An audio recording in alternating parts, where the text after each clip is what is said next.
O revoltă violentă de o agresivitate extremă tocmai a transformat Balcanii într-un front critic de breaking news. Albania a intrat în stare de asediu după ce protestatarii au luat cu asalt parlamentul din Tirana și au atacat mașina ministrului Albana Kociu. Miza este megaproiectul imobiliar de $1 miliard a lui Jared Kushner, ginerele președintelui american Donald Trump. Pe coastă, la Riol și Zvernek s-a declanșat un adevărat război la sol între localnici și firmele private de securitate militarizată. În timp ce dinastia Trump își apără activele cu forța brută, o alertă de gradul 0 a lovit simultan Orientul Mijlociu. Israelul a emis un ordin de atac imediat contra Iranului, plasându-și forțele în regim de asalt total. Falia s-a extins la Washington, unde Curtea Supremă a Statelor Unite a dat o lovitură istorică, blocând decretul lui Donald Trump privind cetățenia prin naștere. De la atentatul cu Colette Capcană din Monaco până la mega pipeline-ul lansat de Canada fără sprijin privat, ordinea globală s-a prăbușit. Sistemul financiar unificat și rețeaua SWIFT se fracturează ireversibil în fața noii ere a autarhiei industriale globale. Bine v-am regăsit, prieteni, mă bucur să vă revăd, vă mulțumesc foarte mult pentru cuvintele de apreciere. De asemenea, mă bucur foarte mult că suntem în continuare împreună și haideți să vedem ce s-a întâmplat în Albania în cursul zilei de ieri și astăzi. Adevărul este că de la ultima mea postare despre ceea ce se întâmplă în Albania până în prezent, manifestațiile nu au încetat. În fiecare zi au fost proiecte, doar că în ultimele 24 de ore au căpătat o amploare fără precedent și au fost ciocniri violente între protestatari și forțele de ordine. Haideți să vedem așadar ce s-a întâmplat în Albania. De asemenea, vor urma știrile globale ale zilei de 30 iunie și analiza referitoare la aceste știri. Și haideți să începem documentarul special în regim de breaking news, asediul Balcanilor, afacerea Kushner și revolta din Albania, având ca surse Ministerul de Interne al Albaniei, de asemenea agenția Reuters, Tirana Times Digital Archive și rapoartele de monitorizare ale OSCE în ceea ce privește Balcanii. Capitala Albaniei, Tirana, a devenit epicentrul unor violențe urbane de o agresivitate extremă după ce mii de protestatari furioși au asediat clădirea Parlamentului în timpul unei sesiuni legislative ordinare.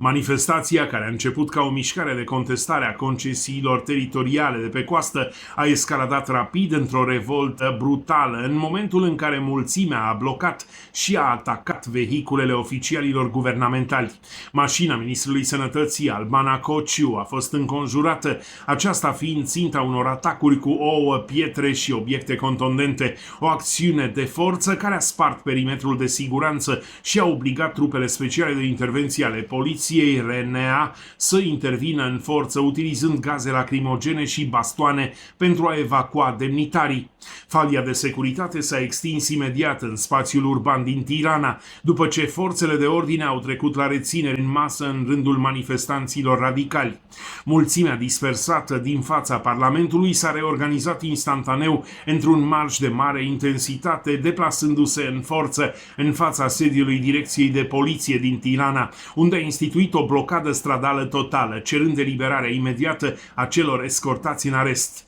Acest asediu instituțional, derulat sub o alertă de gradul 0, demonstrează că instabilitatea din Albania a depășit faza unor simple proteste sociale locale, transformându-se într-o criză politică structurală profundă care vizează direct legitimitatea executivului de la Tirana și capacitatea sa de a proteja ordinea publică.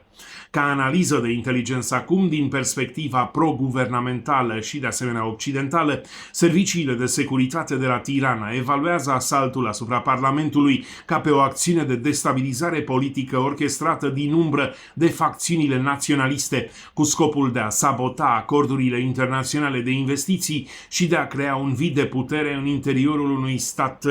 din Balcani. De asemenea, analiza de inteligență din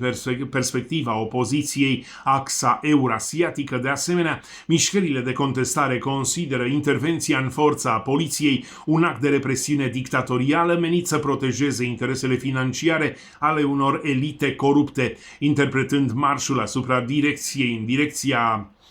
poliției ca pe o reacție legitimă de apărare a drepturilor cetățenești împotriva abuzurilor statului. Haideți să vedem conexiunea Jared Kushner, miliardele familiei Trump și proiectul de lux de pe coasta Albaniei, având ca surse Affinity Partners Investment Manifest, de asemenea SAC Commercial Feelings, Financial Times, Divizia Balcani și publicația Wall Street Journal. Miezul financiar și geopolitic al acestei revolte balcanice este reprezentat de megaproiectul imobiliar de lux planificat de fondul de investiții Affinity Partners, condus direct de Jared Kushner, ginerele președintelui american Donald Trump. Kushner a securizat contracte comerciale exclusive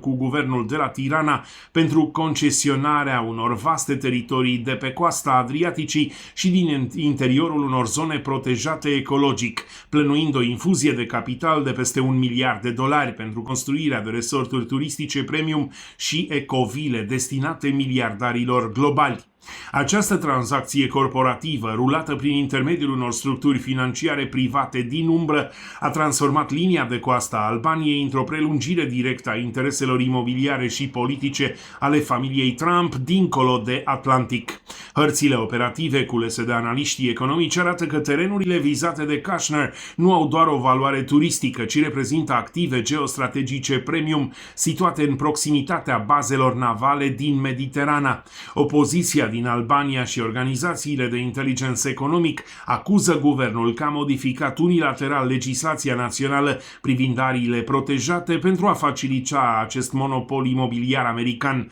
oferind firmei Affinity Partners imunitate fiscală și drepturi suverane de exploatare. Această conexiune directă cu dinastia Trump a transformat proiectul Kushner într-o țintă politică ideală pentru mișcările de contestare, transformând Balcanii într-un teatru intens de conflict între interesele marilor corporații americane și suveranitatea teritorială locală.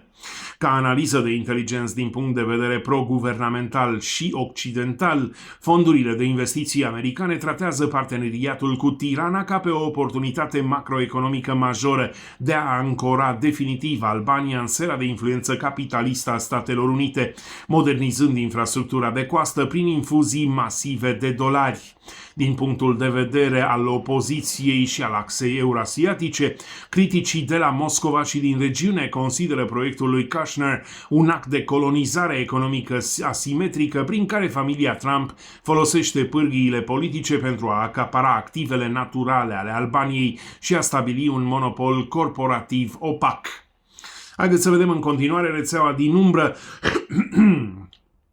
firmele de securitate privată și războiul pentru șantierele din Riol și Zvernec.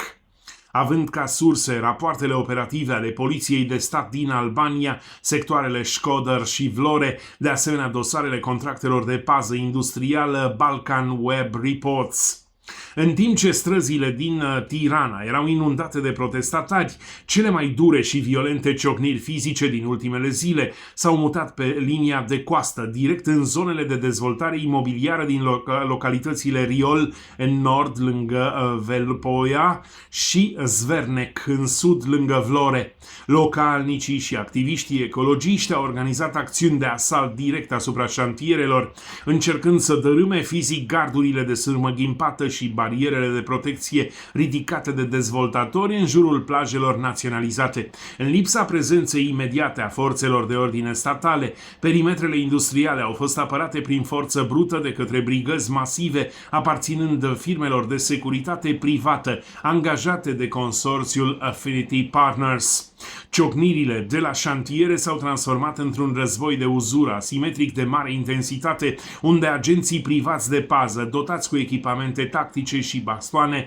au atacat violent mulțimea pentru a proteja utilajele grele și infrastructura proaspăt ridicată. Această rețea din umbra firmelor private de securitate funcționează ca o armată mercenară corporativă, impunând zone de excludere fizică de-a lungul coastelor și interzicând accesul populației populației civile. Violențele raportate la Riol și Zvernek au demonstrat că bătălia pentru investițiile lui Jared Kushner nu se mai poartă în termeni legali, ci prin demonstrații de forță brută la sol, unde paza activelor strategice a fost delegată unor structuri private militarizate. Din perspectiva analizei de inteligență pro-guvernamentale occidentale implicit, utilizarea firmelor private de securitate este considerată o măsură legală obligatorie de protecție a proprietății private împotriva actelor de vandalism și terorism asimetric lansate de grupări radicale care încearcă oprirea lucrărilor industriale. Din perspectiva opoziției și a axei eurasiatice, analiștii regionali consideră războiul șantierelor o dovadă a privatizării violente a securității naționale în Albania, unde armate private apără miliardele americane împotriva cetățenilor deposedați ilegal de pământurile lor istorice. Haideți să vedem în continuare poziția guvernului de la Tirana și sfidarea ministrului Albana Kociu în fața protestatarilor, având ca surse transcrierea ședinței de urgență a Guvernului Albaniei, de asemenea Agenția Națională de Presă ATSH și declarații oficiale ale Ministerului Sănătății. Poziția doctrinară a guvernului condus de premierul Edi Rama este una de aliniere totală și necondiționată la planurile de investiții americane, cabinetul de la Tirana tratând proiectul lui Jared Kushner ca pe un interes național strategic major de la care nu se va da înapoi sub nicio presiune de stradă. În urma incidentului violent în care mașina sa a fost atacată în fața Parlamentului, ministrul Sănătății Albana Kociu a emis o declarație oficială dură, sfidând deschis mulțimea și catalogând protestatarii drept grupări huliganice manipulate politic, care încearcă să blocheze progresul economic și modernizarea țării. Kociu a subliniat că executivul nu va tolera sub nicio formă șantajul stradal și că reformele structurale vor continua conform manifestelor semnate. Guvernul de la Tirana folosește întreaga mașinărie administrativă pentru a izola liderii protestelor, ordonând miniștrilor să accelereze procedurile de expropriere de pe coastă în regim de urgență. Edi Rama joacă întreaga credibilitate politică în fața Washingtonului pe cartea succesului proiectului Affinity Partners, considerând că oferirea acestor teritorii familiei Trump garantează Albaniei o umbrelă de protecție politică totală la Casa Albă, indiferent de rezultatul viitoarelor alegeri din Statele Unite. Această postură de sfidare guvernamentală a adâncit falia socială, transformând deciziile administrative în ordonanțe de forță executate sub protecția blindatelor poliției. Ca analiză de inteligență acum din perspectiva pro-guvernamentală, de asemenea occidentală, fermitatea guvernului de la Tirana este evaluată ca o dovadă de maturitate instituțională, demonstrând partenerilor din G7 că Albania este un mediu sigur pentru arbitrajul de capital, capabil să își protejeze contractele comerciale cu riscurile de stradă. Ca analiză de inteligență din perspectiva opoziției și axe eurasiatice, structurile din Est consideră discursul lui Kociu o dovadă de aroganță oligarhică, argumentând că refuzul dialogului bilateral cu propria populație va împinge Albania spre o revoltă populară generalizată ce va paraliza instituțiile statului. Haideți să vedem acum miza financiară a Balcanilor, cum transformă naționalismul imobiliar investițiile în arme geopolitice, având ca surse Balkan Economic Outlook, rapoarte ale Băncii Europene pentru Reconstrucție și Dezvoltare, de asemenea rapoartele de țară ale Fondului Monetar Internațional în ceea ce privește Albania. Din punct de vedere macroeconomic și financiar, criza din Albania deschide o linie de front complet nouă în Balcani, unde naționalismul imobiliar transformă investițiile de miliarde de dolari în adevărate arme geopolitice de asediu suveran. Concesionarea plajelor din Riol și Zvernek către fondurile private din Statele Unite nu este o simplă afacere de turism, ci o mișcare de inteligență financiar prin care Washingtonul își stabilește un avampost economic opac într-o regiune istoric disputată de marile puteri. Prin blocarea accesului public și controlul privat al infrastructurii de coastă, rețeaua Kushner poate monitoriza și limita fluxurile comerciale logistice din adiacența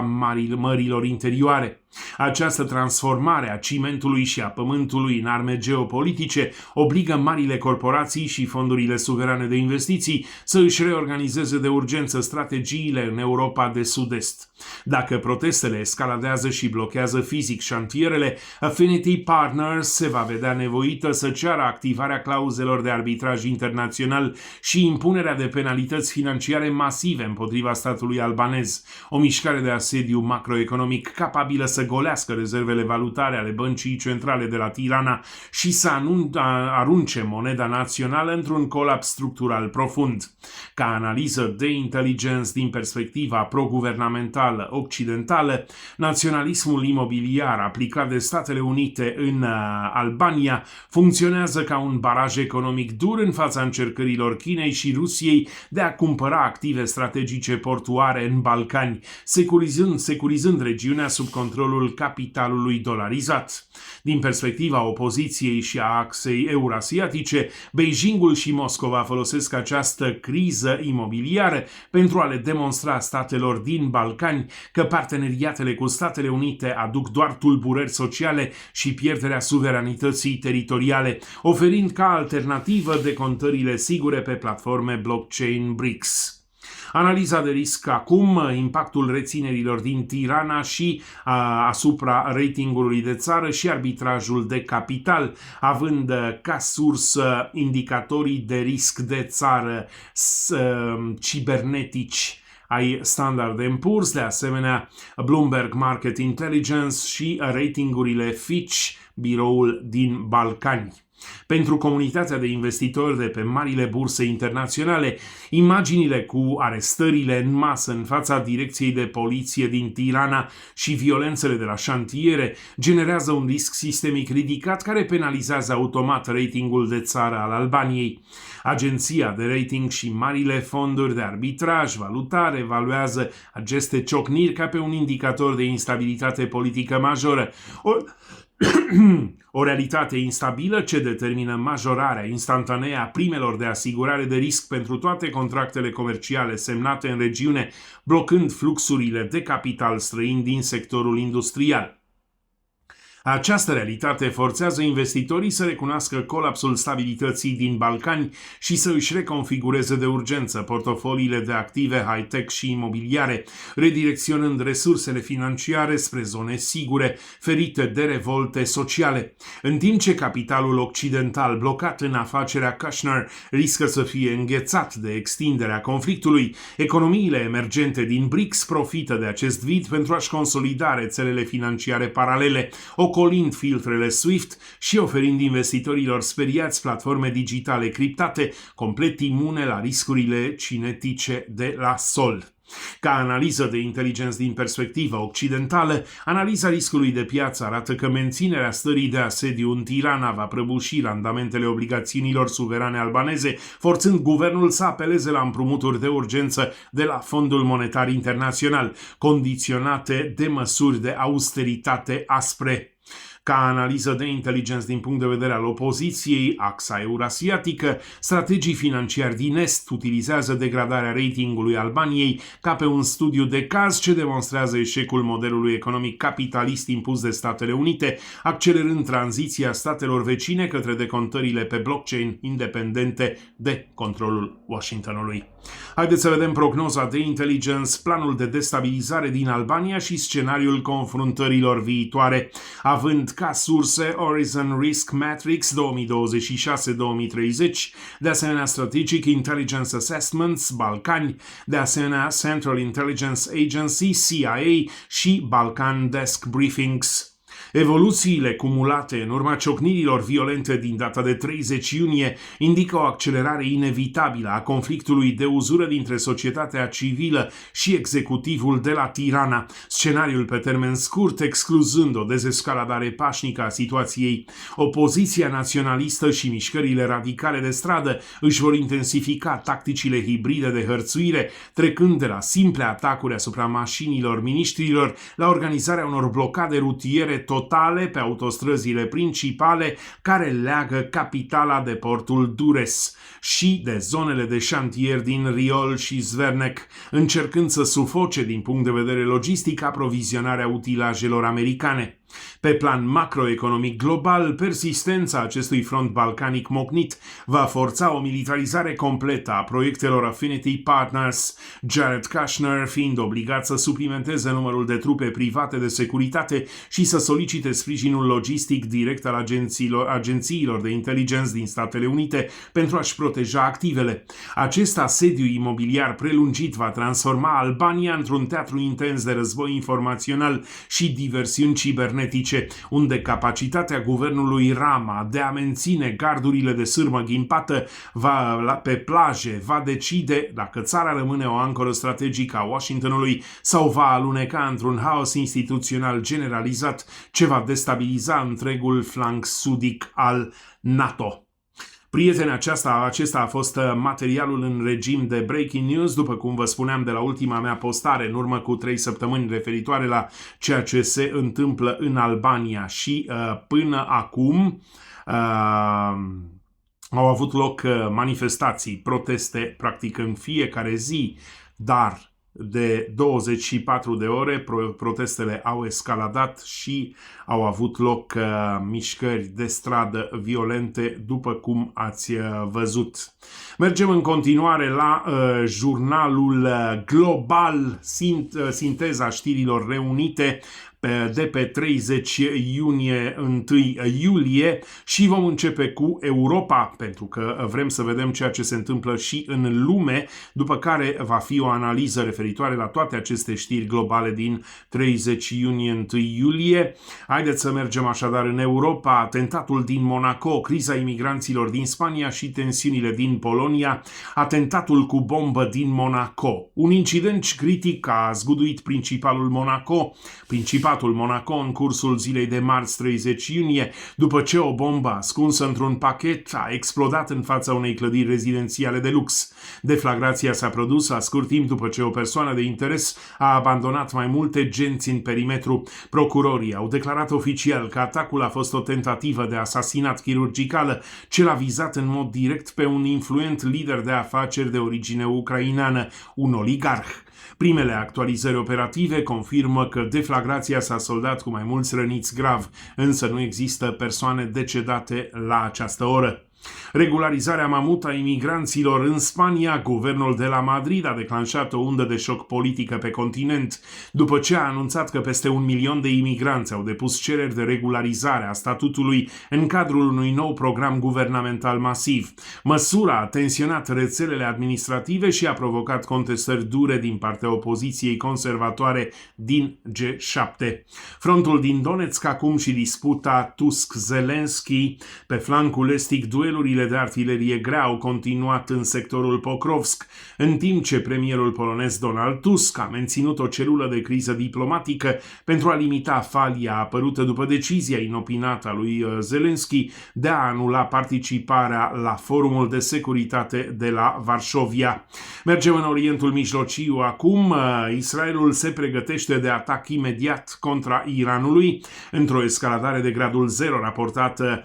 Sursele de inteligență militară au confirmat că Israelul se pregătește să reia imediat operațiunile militare masive împotriva Iranului. Decizia de reactivare a vectorilor de atac cinetici vine ca o replică directă la distrugerea celor 8 situri logistice americane de către Garda Revoluționară Iraniană, după cum a susținut. Comandamentul militar de la Tel Aviv a activat protocoalele de alertă maximă pe frontul intern, pregătind populația civilă pentru posibilitatea iminentă a unui atac atac masiv cu rachete balistice iraniene asupra marilor aglomerări urbane din Israel. De asemenea, premierul Benjamin Netanyahu s-a refugiat într-un bunker securizat în urmă cu câteva zile. Negocierile de urgență de la Doha în ciuda pregătirilor de război, o delegație oficială formată din oficiali iranieni și din Qatar s-a întrunit de urgență la Doha. Purtătorul de cuvânt al Ministerului de Externe de la Teheran a confirmat că sesiunea vizează clauzele blocate din memorandumul de înțelegere cu Statele Unite și stabilirea unui canal tehnic pentru deblocarea parțială a fondurilor iraniene înghețate. Mergem în America de Nord acum, acolo unde avem o sumedenie de știri în regim breaking news, deciziile istorice ale Curții Supreme, lovitură pentru agenda de imigrație a lui Donald Trump, anularea ordinului privind cetățenia prin naștere. Într-o decizie istorică de breaking news publicată marți 30 iunie, Curtea Supremă a Statelor Unite a hotărât împotriva ordinului executiv semnat de Donald Trump, care viza eliminarea dreptului automat la cetățenie pentru copiii născuți pe pământ american, ai căror părinți nu dețin documente legale sau se află în țară sub statute temporare. Instanța formată din cei 9 magistrați a confirmat hotărârile curților inferioare, stabilind că ordinul lui Donald Trump încalcă în mod direct Constituția Statelor Unite, aducând o lovitură devastatoare strategiei de transformare a imigrației impusă de Casa Albă încă de la intrarea în cel de-al doilea mandat al lui Donald Trump. Menținerea interdicției transgender în sportul feminin, o altă informație care vine de la Curtea Supremă. În mod simultan, Curtea Supremă a Statelor Unite a decis să mențină valabilitatea legilor statale care interzic bărbaților biologici, femeilor transgenderi, să concureze în competițiile sportive școlare și universitare dedicate exclusiv femeilor. Decizia a confirmat constituționalitatea reglementărilor impuse inițial de statul Idaho în 2020 și extinse ulterior în peste 20 de state, respingând contestațiile care invocau încălcarea drepturilor civile. Vetoul pe integrarea militară în Congres și războiul donațiilor, respingerea amendamentului Massey. Camera Reprezentanților a respins în mod oficial amendamentul propus de republicanul Thomas Massey, care viza oprirea procesului de integrare structurală și logistică a armatei americane cu cea a Israelului. Decizia menține activă cooperarea militară profundă în temeiul secțiunii 219 a legii de autorizare a apărării naționale. Mergem în Canada, acolo unde avem dosarul gazoductului din Alberta, magistrala către coasta de vest fără sprijin privat. Într-o mutare macroeconomică majoră, provincia canadiană Alberta a anunțat lansarea propunerii inițiale pentru construcția noului gazoduct magistral de coastă, fără a beneficia de sprijin financiar sau backing din partea corporațiilor private. Guvernul regional urmărește o procedură de analiză federală accelerată din partea autorităților de la Ottawa, în ciuda lipsei unor oponenți corporativi clari și a opoziției vehemente exprimate de Columbia Britanică, transformând logistica energiei într-un conflict de arbitraj intern dur. America Centrală acum, licitațiile de pescaj din Panama. Autoritatea canalului Panama a înregistrat cifre de afaceri record în cadrul licitațiilor de urgență rulate pe blockchain, mari traderi internaționali plătind prime masive pentru a-și garanta sloturile de tranzit ale supercargourilor în fața nivelului scăzut al apelor. În America de Sud, acum, scanările termice de la Santos din Brazilia, așadar Poliția Federală Braziliană a pus în funcțiune noile geamanduri sonar autonome în portul Santos, protejând flotele BRICS de monitorizarea parazită acustică occidentală. În Africa, revoltele din Africa de Sud, acum președintele sud-african Cyril Ramaphosa a emis o declarație de o duritate extremă, afirmând că dreptul constituțional la protest nu permite în nicio circumstanță amenințarea, intimidarea sau implicarea populației în acte de vandalism și violență stradală. Reacția vine în urma unor marșuri masive desfășurate în suburbiile Yeovil și Hillbrow din Johannesburg, unde grupări formate din clasa muncitoare și triburi locale au organizat patrule de vigilante, atacând proprietățile imigranților ilegali și acuzând guvernul că nu își respectă promisiunile economice de pe teren privind locurile de muncă pentru tinerii cu studii superioare. În Mali, acum, scutul de la Kidal, în nordul statului Mali, unitățile Corpului African, fostul Wagner rus, au menținut perimetrele de excludere din jurul zăcămintelor extractive, utilizând sistemele mobile Pantsir-S1 pentru a intercepta drone de supraveghere folosite de taberele de rebeli tuaregi în apropierea frontierelor algeriene. În Rusia, acum, măsurile economice anti-SWIFT în Kaliningrad, controlul rublei în enclavă, Ministerul de Finanțe de la Moscova a impus restricții bancare rigide în regiunea Kaliningrad, obligând toate entitățile de tranzit comercial să își proceseze decontările exclusiv pe platforme blockchain suverane, blocând utilizarea conturilor proxy deschise în bănci europene. În Asia Centrală acum, Tashkentul,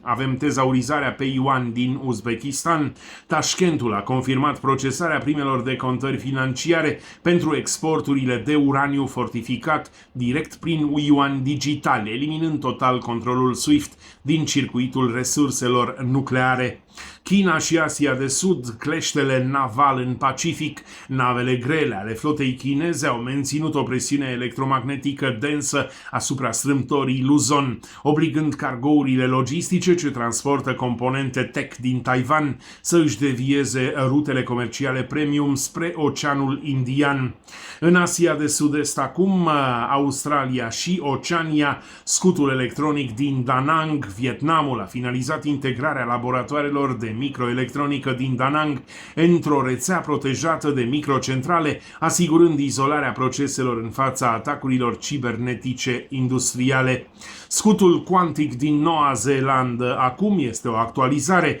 Spitalele publice din Noua Zeelandă au finalizat trecerea bazelor de date cu dosare medicale pe o rețea izolată fizic cu algoritmi de criptare cuantică, după izolarea completă a breșelor ransomware din zilele precedente. Acestea au fost știrile zilei și haideți să vedem în continuare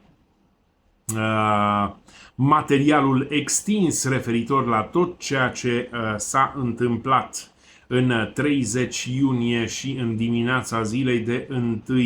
iulie. Și avem mecanismele marii stabilități din Orientul Mijlociu, așadar alerta de gradul 0 de la Tel Aviv, ordinul de atac contra Iranului. Mecanismele marii stabilități din Orientul Mijlociu s-au prăbușit structural în cursul ultimelor ore, după ce sursele de inteligență militar de la sol au confirmat că forțele de apărare ale Israelului au primit ordinul operativ de a relua imediat atacurile strategice de mare intensitate direct împotriva teritoriului Republicii Islamice Iran. Această reactivare fulgerătoare a vectorilor de asalt cinetici vine ca o replică distrugătoare și directă la acțiunile ofensive executate anterior de Garda Revoluționară Iraniană, care decimase 8 situri logistice și facilități avansate ale armatei americane din Kuwait și Bahrain, după cum a anunțat. Comandamentul de la Tel Aviv a abandonat orice reținere diplomatică și a trecut la faza de execuție a planurilor de urgență, plasând întreaga flotă de bombardiere grele și bateriile de rachete tactice în regim de prealertă de război total, anulând clauzele de armistițiu negociate anterior în Elveția. Această decizie radicală de reluare a ostilităților a declanșat o stare de panică structurală și o mobilizare defensivă fără precedent la nivelul frontului intern din Israel, autoritățile civile trecând la activarea imediată a tuturor bunkerelor subterane și a scuturilor de interceptare electromagnetică Iron Dome și Arrow 3. Populația din marile aglomerări urbane a primit instrucțiuni stricte de adăpostire în fața riscului iminent al unui contraatac balistic masiv cu rachete hipersonice și roiuri de drone kamikaze lansate de la bazele subterane iraniene. Din punct de vedere macroeconomic, acest ordin de atac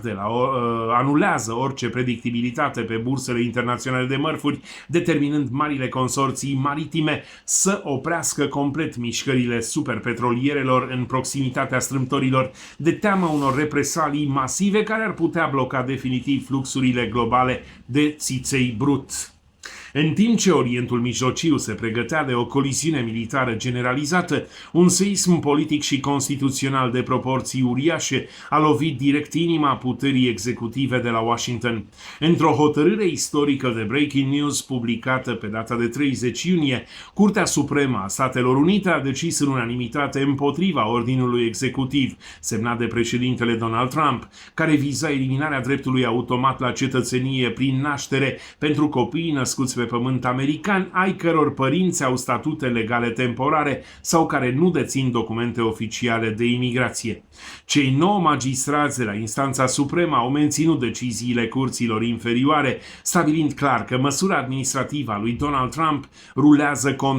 contrar textului amendamentului 14 din Constituția Statelor Unite, aplicând astfel o lovitură devastatoare întregii strategii de transformare radicală a frontierelor naționale pe care Casa Albă o implementase metodic încă de la instalarea sa. Această fractură juridică profundă dintre puterea judecătorească și cea executivă la Washington survine într-un moment de maximă intensitate politică, fiind parțial compensată de o a doua decizie majoră, prin care Curtea Supremă a menținut constituționalitatea legilor statale care interzic bărbaților biologici transformați în femeile transgender să participe la competițiile sportive școlare și universitare dedicate exclusiv femeilor. Totuși, blocarea ordinului privind cetățenia prin naștere reprezintă o breșă majoră în scutul politic al administrației Trump, demonstrând că aparatul judiciar federal refuză să cedeze controlul în fața decretelor prezidențiale de urgență. Pentru comunitatea internațională de afaceri, acest conflict instituțional de la Washington majorează riscul de țară și instabilitatea legislativă din Statele Unite, forțând marile fonduri corporative de investiții să își reconfigureze expunerile pe termen lung din cauza lipsei de predictibilitate a ordinelor de la Casa Albă. Dimensiunea ascunsă a alianțelor internaționale din interiorul blocului occidental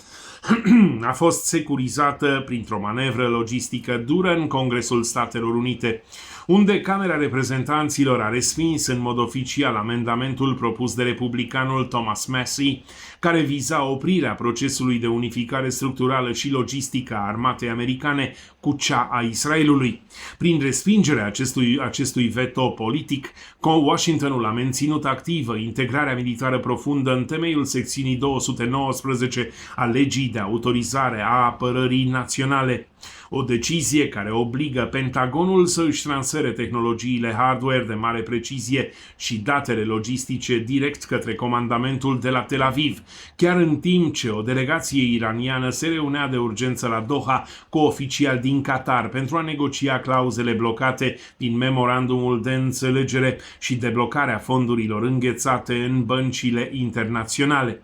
Această capcană militară și financiară transfrontalieră s-a extins instantaneu pe flancul sudic al Europei,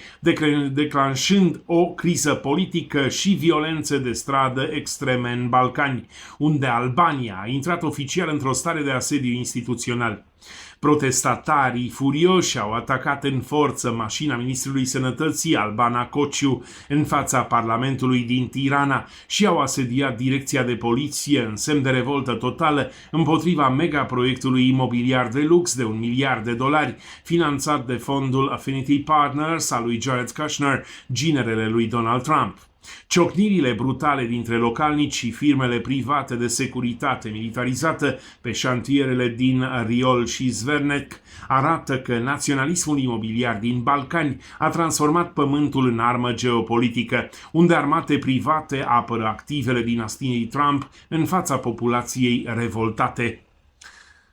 Ultima și cea mai profundă linie de fractură a acestei zile confirmă colapsul irreversibil al modelului globalizării unificate și instalarea unei ere de autarhie industrială profundă, unde infrastructurile critice sunt folosite ca arme de asediu economic asimetric. Pe flancul logistic al Americii de Nord, provincia canadiană Alberta a declanșat o criză de arbitraj intern majoră, anunțând lansarea propunerii pentru construcția noului megagazoduct către coasta de vest, pentru a beneficia de sprijin financiar sau backing din partea corporațiilor private. O decizie forțată pentru a ocoli blocajele impuse de Columbia Britanică de a asigura independența transporturilor de țiței bituminos. Această mișcare de naționalism energetic s-a corelat în Europa cu dinamica unui atentat terorist masiv în Principatul Monaco, unde procurorii au confirmat că explozia unui pachet bombă în fața unui complex rezidențial de lux a reprezentat o tentativă chirurgicală de asasinat, ce l-a vizat în mod direct pe un influent lider de afaceri de origine ucraineană, un oligarh. Acest haos securitar și logistic transoceanic este speculat metodic de marile națiuni emergente din blocul BRICS, care profită de fragmentarea rețelelor occidentale pentru a-și consolida propriile platforme digitale suverane de decontare. În timp ce președintele sud-african Cyril Ramaphosa încearcă oprirea prin forță a marșurilor violente de vigilante și vandalism din Johannesburg, Uzbekistanul își mută integral exporturile nucleare de uraniu pe tranzacții securizate în yuan digitali, iar China își integrează supercomputerul de siliciu în gestionarea blocadei navale electronice din strâmtoarea Luzon, eliminând complet controlul rețelei bancare SWIFT. Pentru comunitatea internațională de investitori, supraviețuirea portofoliilor de active depinde de eliminarea rapidă a capitalului expus pe lanțuri logistice vulnerabile și relocarea resurselor către noduri domestice protejate militar, recunoscând că în secolul 21 deținerea fizică a resurselor și securizarea codurilor de criptare private reprezintă singura monedă cu valoare reală în fața unui colaps sistemic global iminent. Prieteni, acesta a fost materialul de astăzi, 1 iulie, referitor la ceea ce s-a întâmplat pe glob în ultimele 24 de ore. Ați văzut așadar situația din Albania, acolo unde tensiunile escaladează în confruntări directe între manifestanți și autorități și forțele de ordine, de asemenea știrile zilei din data de 30 iunie și analiza extinsă, dezvoltarea acestor știri în mai multe capitole menite practic să aducă lumină contextului în care acestea s-au produs. Vă mulțumesc foarte mult, mă bucur foarte mult că suntem împreună și sper eu așa vom fi și în continuare. De asemenea, vă salut și vă mulțumesc tuturor celor care v-ați abonat pe platforma Radu Kazan Impact Global. Ați activat clopoțelul pentru a primi în timp real notificările în regim de breaking news. De asemenea, îi îndemn pe cei care nu au făcut încă acest lucru să o facă, să se aboneze, să activeze clopoțelul, să activeze notificările. Vă mulțumesc așadar pentru tot, vă doresc o săptămână excelentă, o zi plăcută, o seară plăcută în continuare și o zi plăcută. Mâine, de asemenea, ne vom revedea peste 24 de ore la ora 18 și 30 de minute în timpul săptămânii, la 17 și 30 de minute sâmbătă și duminică. Numai bine, toate cele bune, multă sănătate, Doamne ajută!